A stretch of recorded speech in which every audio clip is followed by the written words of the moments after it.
तो दोस्तों सवाल आपके सामने है। इस सवाल में हमसे कहा गया है कि फैक्टराइजेशन मेथड से इसको हमें सॉल्व करना है। तो कैसे करेंगे, बहुत ध्यान से देखिएगा कि यहाँ पे जो नंबर आया है सबसे पहले इसको फैक्टराइज कर लो, यानी कि इसको आप तोड़ लो। तो जब आप तोड़ोगे तो आपको पता है कि जो 10 है वो 2 और 5 में टूट जाएगा। तो दोस्तों ये जो 10 है 2 5 में जब टूट जाए तो आपको करना क्या है कि रूट के अंदर जो यहाँ पे नंबर दिख रहा है उसको यहाँ से आपको हटा देना है। देखें आप कि यहाँ पे रूट के अंदर आपको 5 दिख रहा है, तो यहाँ से 5 आपको काट देना है। अब हमारे पास बचा 2।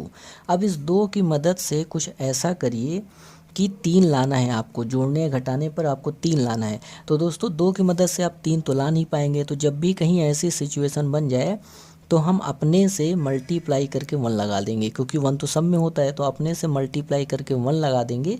अब ये देखिए बहुत अच्छे से आप क्या करेंगे, 3 बना पाएंगे। तो मल्टीप्लाई करने पर देखिए 2 आ रहा है, लेकिन जोड़ने या घटाने पे हमको लाना है माइनस का 3। तो माइनस का 2 और माइनस का 1 जब हम कर देंगे तो हमारे पास आ जाएगा माइनस का 3, यानी कि हमारे पास यही कॉम्बिनेशन बन गया। इसी को हमें यूज करना है। अब दोस्तों जैसे आप ये पता लगा लें कि किसको जोड़ने या किसको घटाने पर हमारा बीच का नंबर आ जाए, तो करना क्या है कि जो नंबर हमने हटाया था ना रूट के अंदर वाला, उसको फिर से यहाँ पर लगा देना है। -2 देखिए क्या लिखा है, √5 है, तो इसको यहाँ पर लगा दो।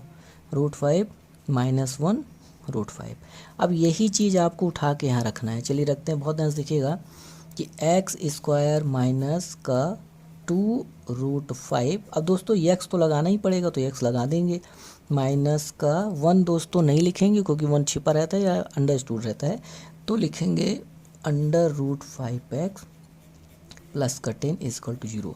अब आपको कुछ नहीं करना है, इनमें जो कॉमन हो उसको बाहर निकाल लो। तो आप देखोगे कि यहाँ पे x कॉमन है, तो हमने बाहर निकाल लिया, तो यहाँ बचेगा x, यहाँ बचेगा 2√5। यहाँ पे क्या कॉमन है भैया, यहाँ पे आपका माइनस कॉमन है, उसके बाद आपका √5 कॉमन है। तो जब आप यहाँ से माइनस और √5 निकालेंगे तो यहाँ बचेगा x, यहाँ से आप माइनस बाहर निकाल लेंगे तो माइनस बचेगा। जब आप यहाँ से √5 निकाल लेंगे तो बचेगा 2√5। तो अब आपको फिर से यहाँ से कॉमन ले लेना। देखिए यहाँ पे क्या कॉमन, जब आप देखेंगे तो यहाँ पे आपको दोनों में x - 2√5 कॉमन दिखाई देगा। जब आप यहाँ से x - 2√5 निकाल लेंगे तो यहाँ x बचेगा और यहाँ बचेगा माइनस का √5।